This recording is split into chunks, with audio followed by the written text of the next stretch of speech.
നമ്മൾ LSCയുടെ സമാപനത്തോട് അടുത്ത് നിൽക്കുകയാണ്. എന്തായാലും LSC ഇവിടെ കണ്ടക്ട് ചെയ്യുമ്പോൾ അതിലേറ്റവും ഇമ്പോർട്ടൻ്റ് ആയിട്ടുള്ള 3 ആളെയാണ് നമ്മളിപ്പോൾ പരിചയപ്പെടാൻ പോകുന്നത്. ഇവരാണ് ഈ LSCയുടെ ബാക്ക് ബോൺ എന്ന് പറയുന്നത്. കാരണം ഏകദേശം 75ഓളം പാർട്ടിസിപ്പൻസും ഒരു ദ്വീപിൽ നിന്ന്, അതിന് പുറമേയുള്ള ഒഫീഷ്യൽസും, അങ്ങനെ വരുമ്പോൾ എല്ലാ ദ്വീപിൽ നിന്നും ഒരു 100-800ഓളം പാർട്ടിസിപ്പൻസ് ആണ് ഇവിടെ ഈ ഒക്കേഷനിൽ എത്തിയിരിക്കുന്നത് LSCക്ക് വേണ്ടി. അപ്പോൾ ഈ LSCക്ക് വന്ന പാർട്ടിസിപ്പൻസിനൊക്കെ വളരെ കൃത്യമായ രീതിയിൽ അക്കോമഡേഷനും അവർക്ക് വേണ്ട വെള്ളവും വൈദ്യുതി ആയിക്കോട്ടെ ബാക്കി എല്ലാ സൗകര്യങ്ങളും ഒരുക്കിയത് ഈ ഒരു ടീമാണ്. നമുക്ക് ഇവരോട് ചോദിക്കാം ഏത് രീതിയിലാണ് ഇതൊക്കെ സെറ്റ് ചെയ്തതെന്ന് നമുക്ക് ചോദിക്കാം. സാർ, എങ്ങനെയായിരുന്നു ഇതിൻ്റെ ഒരു അറേഞ്ച്മെന്റ്? സിസ്റ്റമാറ്റിക് ആയിട്ടുള്ള ഒരു അറേഞ്ച്മെൻ്റാണ് തുടക്കം മുതലേ ഞങ്ങൾ ചെയ്തുകൊണ്ടിരുന്നത്. വെള്ളത്തിനോ ഭക്ഷണത്തിനോ യാതൊരു ബുദ്ധിമുട്ടും ഇല്ലാത്ത രൂപത്തിൽ ആൾ മാറി മാറി അവരെ എപ്പോഴും വാച്ച് ചെയ്തുകൊണ്ടുണ്ടായിരുന്നു. ഏത് സാഹചര്യത്തിലും അവരുടെ ഏത് ബുദ്ധിമുട്ടും ഞങ്ങൾ അർദ്ധരാത്രിക്കായാലും ഞങ്ങളത് ചെയ്തു കൊടുക്കും. അതുകൊണ്ട് യാതൊരു ബുദ്ധിമുട്ടും ഇതുവരെയായിട്ട് അവർക്കാർക്കും, ഒരു പാർട്ടിസിപ്പന്റിനും ഇതുവരെയായിട്ടുണ്ടായിട്ടുള്ള ഒരു റിപ്പോർട്ടും ഇതുവരെ കിട്ടിയിട്ടില്ല. ഓക്കെ, അപ്പോൾ നമുക്ക് മനസ്സിലാവും. നമ്മൾ കുറേ പാർട്ടിസിപ്പൻസിനെ മീറ്റ് ചെയ്തിരുന്നു. അപ്പോൾ അവരോടൊക്കെ ഈ സംശയം നമ്മൾ ചോദിച്ചു, നിങ്ങൾക്ക് അക്കോമഡേഷൻ ഫെസിലിറ്റിയിൽ എന്തെങ്കിലും ബുദ്ധിമുട്ടുണ്ടോ? അപ്പോൾ ഇന്നലെ ഒരു അഭിമുഖത്തിൽ നമ്മൾ ഇതിനു മുമ്പ് ചോദിച്ചപ്പോൾ ഒരു കുട്ടി പറയുന്നത് നമുക്ക് ആദ്യമായിട്ടാണ് തറയിൽ കിടക്കാൻ വേണ്ടിയുള്ള വിരിപ്പ് തരുന്ന ആദ്യമായിട്ടാണെന്നാണ് പറയുന്നത്. അപ്പോൾ ഷാജാൻ സാർ എനിക്ക് തോന്നുന്നു കഴിഞ്ഞ രാത്രി കണ്ടപ്പോൾ അദ്ദേഹം പൈപ്പ് പൊട്ടിയിട്ട് അത് ശരിയാക്കാൻ വേണ്ടി നോർത്ത് സ്കൂളിലോട്ട് ഓടിപ്പോകുന്ന ഒരു രംഗം കണ്ടു. അപ്പോൾ എങ്ങനെയായിരുന്നു സാർ ഈ രാത്രിയൊക്കെ പൈപ്പൊക്കെ പൊട്ടിക്കഴിഞ്ഞാൽ എങ്ങനെയായിരുന്നു? കാരണം അക്കോമഡേഷനെ സംബന്ധിച്ചോളം ഒരു പ്രോബ്ലം വരുന്നത് വെള്ളത്തിൻ്റെ ആണ്. അപ്പോൾ വെള്ളം നമുക്ക് കുട്ടികളുടെ ടൈമിൽ വെള്ളം കൊടുത്തു കഴിഞ്ഞാൽ നമ്മൾ അക്കോമഡേഷൻ സെറ്റാണെങ്കിൽ ഇവൻറ്റിലേക്ക് നമുക്ക് ടൈമിൽ എത്തിക്കാൻ സാധിക്കും. അപ്പോൾ ചെറിയ ചെറിയ പ്രോബ്ലംസ് ഒക്കെ ഞങ്ങൾ നേരിടും. അതായത് പൈപ്പ് പൊട്ടാം, ചിലപ്പോൾ വെള്ളം നമ്മുടെ കിണറ്റിൽ വെള്ളം കുറവായിരിക്കാം. അപ്പോൾ ഒരു കൂട്ടായ ഒരു മോണിറ്ററിംഗ് ആണ് ഇതിൻ്റെ വിജയം.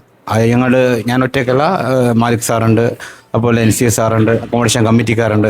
അവരുടെ കൂട്ടായ ഒരു ടീം വർക്കാണ് ഈ നമ്മുടെ ഈ 34ാമത് LSG വിജയം എന്ന് പറയും. ആ കൂട്ടായ്മ ഇനി ഉണ്ടാവണം എന്നാണ് ഞാൻ പറയുന്നത്. വരും LSGനെ അടക്കാൻ പോകുന്ന മറ്റ് നാട്ടുകളിലേക്കും ഇതൊരു മോട്ടിവേഷൻ ആയിക്കോട്ടെ എന്ന ലക്ഷ്യം ഞങ്ങൾക്കുള്ളൂ. നമ്മൾ അടുത്തതായിട്ട് LSCക്ക് വന്നിറങ്ങി നമ്മുടെ സ്കൂൾ ഗ്രൗണ്ടിൻ്റെ അവിടെ നിന്ന് എൻ്റർ ചെയ്യുമ്പോൾ ഒരു ഗേറ്റ് കാണും. നമുക്ക് ആ ഗേറ്റിൻ്റെ ഒരു ശില്പി ആണെന്നൊക്കെ പറയാം. നമുക്ക് നസീർ സാറാണ്, നമ്മുടെ സ്റ്റാഫ് സെക്രട്ടറി കൂടിയാണ്. അദ്ദേഹത്തിന് എന്താണ് ഈ LSCയുടെ അനുഭവങ്ങൾ പങ്കുവെക്കാനുള്ളതെന്ന് നമുക്ക് ചോദിക്കാം. എങ്ങനെയുണ്ടായിരുന്നു സാർ ഈ ഒരു മൊത്തത്തിൽ? ഞങ്ങൾ ആദ്യം ഈ അക്കാഡമിക് ജൂൺ തുടങ്ങിയത് മുതൽ വിത്തിൻ 1 വീക്ക് ഞങ്ങൾ ആദ്യം LSCയുടെ മെയിൻ മീറ്റിംഗ് വിളിച്ചിരുന്നു. ഞങ്ങൾ വളരെ കൃത്യമായ ധാരണ ഉണ്ടായിരുന്നു. കാരണം ബേസിക്കായി പുറമേ ഉള്ള ആഡംബരങ്ങളെക്കാളും കൂടുതൽ ബേസിക്കായിട്ട് വേണ്ട ഫുഡ് ആൻഡ് അക്കോമഡേഷനാണ്. അതിൽ ശ്രദ്ധ ചെലുത്താൻ വേണ്ടി ഞങ്ങൾ കൃത്യമായിട്ടുള്ളൊരു പ്ലാനിങ് ഉണ്ടായിരുന്നു. ആ പ്ലാനിങ് അനുസരിച്ച് പുറമേ കാണുന്നില്ല എന്നുണ്ടെങ്കിലും കൃത്യസമയത്ത് ഓരോ സ്ഥലത്തും പോയിട്ട് വെള്ളത്തിൻ്റെതും അക്കോമഡേഷൻ്റെതും ഫുഡിൻ്റെതും ഒക്കെ ഈ കളിത്തലിലെ ഏറ്റവും പരിമിതമായ സൗകര്യം വെച്ചിട്ട് ഞങ്ങളുടെ ഇതിൽ പറഞ്ഞതുപോലെ ബ്രേക്ക് ദ ലിമിറ്റ്, അത് ബ്രോക്കൺ ദ ലിമിറ്റ് ആക്കണമെന്നുണ്ടായിരുന്നു. ഞങ്ങൾക്ക് പൂർണ്ണ വിശ്വാസമുണ്ട്. ഇറ്റ് ഈസ് ബ്രോക്കൺ, ലിമിറ്റ് ബ്രോക്കണായി കൃത്യമായിട്ടും വളരെ ഇതുവരെ കുറ്റമറ്റ വളരെ ചെറിയ പ്രശ്നങ്ങൾ വല്ലതും എല്ലാവർക്കും ഉണ്ടാകാം.